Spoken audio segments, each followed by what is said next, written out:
It's the one thing that we all have, the mind, right? But it's the one thing that we don't have a manual for. We buy a blender, we get a manual. Our iPhone comes with a manual. We get a car and it has a manual.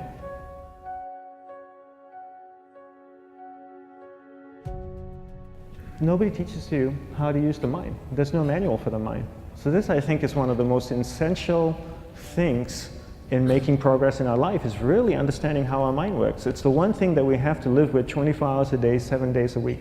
We have no choice. Imagine if most of you slept 8 hours a day, which most of you don't. You slept and you were awake 16 hours a day. In the 16 hours you practice your awareness just randomly moving from one thing to another, to another, to another, all day practice being distracted. What would you be good at after 6 months? You did the 16 hours a day, you just allow your awareness to jump from one thing to another, to another. I'll tweet right now, I'll switch to text messaging, then I'll go to email, oh, my phone's ringing, so I'll answer the phone, and then somebody's speaking to me, so I'll have 2 conversations at one time. And I'll just do this 16 hours a day, 7 days a week. So you get it being good at distracted. After 1 year, you're an expert at being distracted. After a year and a half, they'll invite you to give keynote talks on being distracted. You're so good, you practice 16 hours a day. So the same works for the opposite. If you practice being concentrated 16 hours a day, what would you become good at? You become good at concentrating. And all it takes is practice. By just doing one thing at a time.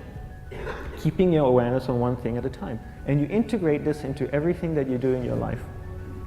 So the best way to do it is pick a few opportunities in your everyday life. For example, we all speak with people. When I speak with somebody, I give them my undivided attention. I keep my awareness on them, and the conversation is really brief. Why? Because we're concentrated. We're not being distracted. A 10-minute conversation normally just takes 3 minutes because you're just so focused. I define concentration as the ability to keep that awareness on one thing for a prolonged period of time. So if I can keep my awareness on Eric and not drift away and think about the wedding, or drift away and think about the vacation, or what I'm going to do later, then I'm concentrating on Eric. Every time it drifts away, I bring it back. And the more I practice this, the more I practice concentration. So concentration is the ability to keep your awareness on one thing for a prolonged period of time. And that's a very simple definition of concentration. How do you get better at concentration? You practice this. You practice this 24 hours a day, 7 days a week. And it's the only way to get good at it. And what's the best way to practice it? The best way to practice it is to integrate it into everything that you do in your life. Not to meditate 10 minutes in the morning. It doesn't work. You really need to look at your life the same way a sprinter in the Olympics looks at his life. You've all heard of Usain Bolt, the man that won the gold medal twice, 2 Olympics in a row, broke the world record. I don't know anything about him, to be honest.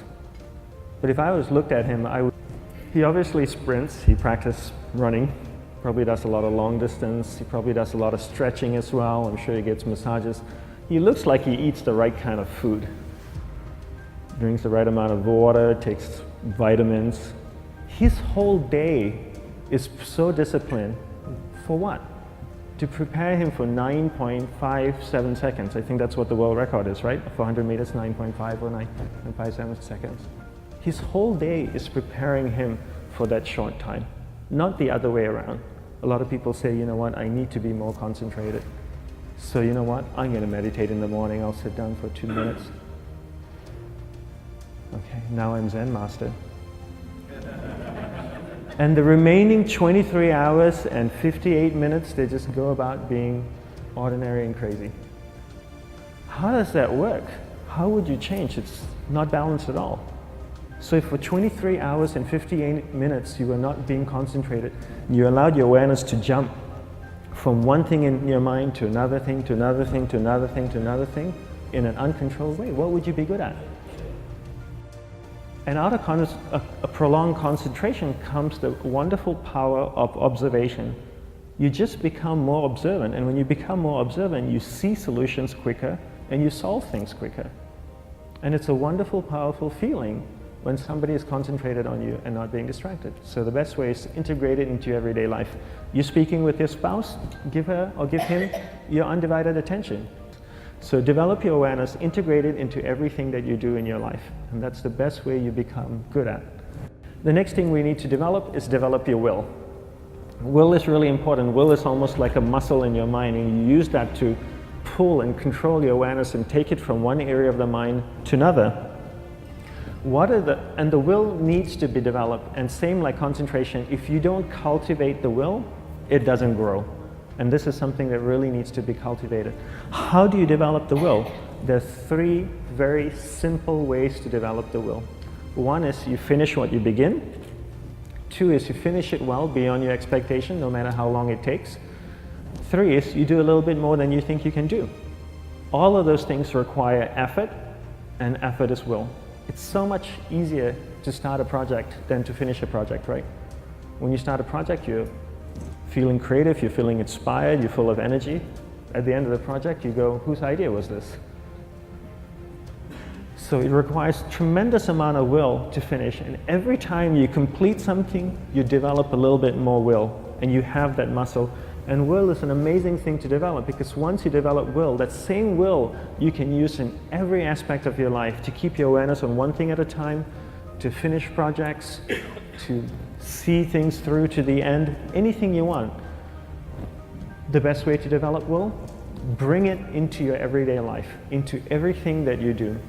Give you an example, the way I integrate it into my everyday life, I try and finish what I begin. So for example, going to sleep.